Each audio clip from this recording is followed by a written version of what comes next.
आए दीदी लोग फिल्मी भोजपुरी तर्ज पर बा, बहुत मस्त बा, जरूर पूरा देखम लोग। हर हर महादेव, मैया भवानी की, हमारे सनातन धर्म की, सभी देवी देवता को चरणों में प्रणाम बा, सभी गुरु भाई बहनों के चरणों में प्रणाम बा।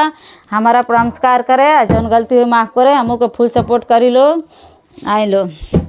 देखी लो कैसे भाई, कैसे एगो शिष्या के भाव बा, का कहतरी शिष्या, कैसे सुनी लो, जरूर पूरा जरूर सुनम लो। झुमका गिरा रे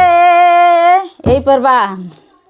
कंगना गिरा रे,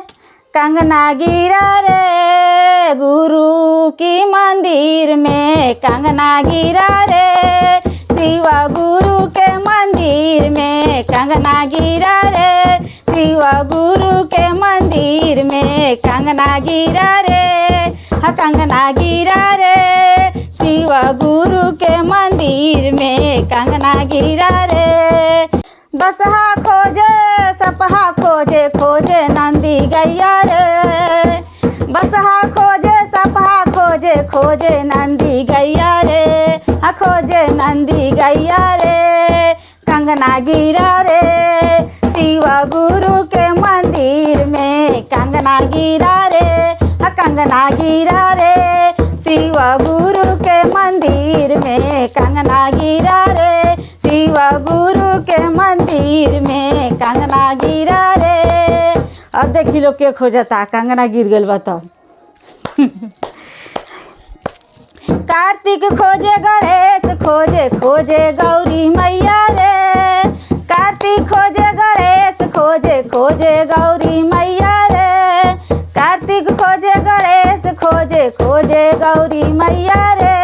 गौरी मैया रे, कंगना गिरा रे, कंगना गिरा रे शिवा गुरु के मंदिर में, कंगना गिरा रे शिवा गुरु के मंदिर में, कंगना गिरा रे शिवा गुरु के मंदिर में, कंगना गिरा रे। अब देखी लो गीत के लास्ट का भावा,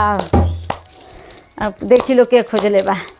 साहेब खोजे लीलम दीदी खोजे, खोजे गुरु बहिना रे, साहेब खोजे लीलम दीदी खोजे, खोजे गुरु बहिना रे, साहेब खोजे लीलम दीदी खोजे, खोजे गुरु भैया रे, गुरु बहिना रे, कंगना गिरा रे, कंगना गिरा रे शिवा गुरु के मंदिर में, कंगना गिरा रे शिवा गुरु के मंदिर में, कंगना गिरा रे शिवा गुरु के मंदिर में, कंगना गिरा रे शिवा गुरु के मंदिर में, कंगना गिरा रे, झुमका गिरा रे बारेली के बाजार में, झुमका गिरा रे बारेली के बाजार में, झुमका गिरा रे।